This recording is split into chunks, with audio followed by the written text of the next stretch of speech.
பத்தி எரியுது, பத்தி எரியுது, பெத்த வயிறு பத்தி எரியுது அப்படின்னு எல்லாம் கோஷம் போட்டீங்க. இன்னைக்கு கோஷம் போட்டது இன்னைக்குமா 2026 புதுசு. இதுக்கெல்லாம் சேர்த்து வச்சு திமுகவுடைய இந்த தீய அரச திருவள்ளுவரே ஆயிரம் வருஷத்துக்கு முன்னாடியே சொல்லியிருக்காரு. என்ன சொல்லியிருக்காரு தெரியுமா?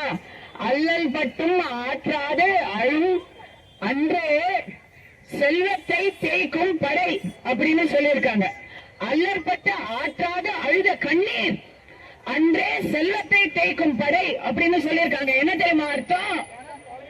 மக்கள் எல்லாம் எங்கடா நமக்கு நல்லது கடை நடக்க மாட்டேங்குது, நீதி கிடைக்க மாட்டேங்குது நினைச்சு கண்ணீர் விட்டு அழுகுறாங்க பாருங்க.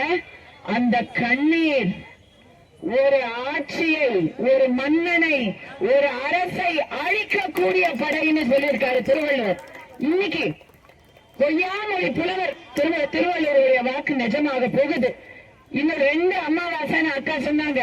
இன்னும் 2 அமாவாசை. ஏன்னா அமாவாசைன்னு சொன்னா எனக்கு அதுக்கு ஒரு நல்ல புரியுமா? ஆமா. நமக்கு எல்லாம் 5 வருஷமா அல்வா கொடுத்த திமுகவுக்கு இன்னும் 2 அமாவாசையில நம் தாய்மார்கள் அல்வா கொடுத்து வீட்டுக்கு அனுப்ப போறாங்க.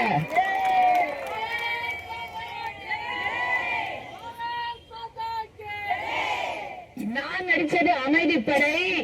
இன்று இங்கு கூடியிருப்பது நம்முடைய அருமை தாய்கள் படை, சகோதரிகள் படை, பெண்கள் படை, புரட்சி படை, தேசிய ஜனநாயக கூட்டணியின் பெரும் படை.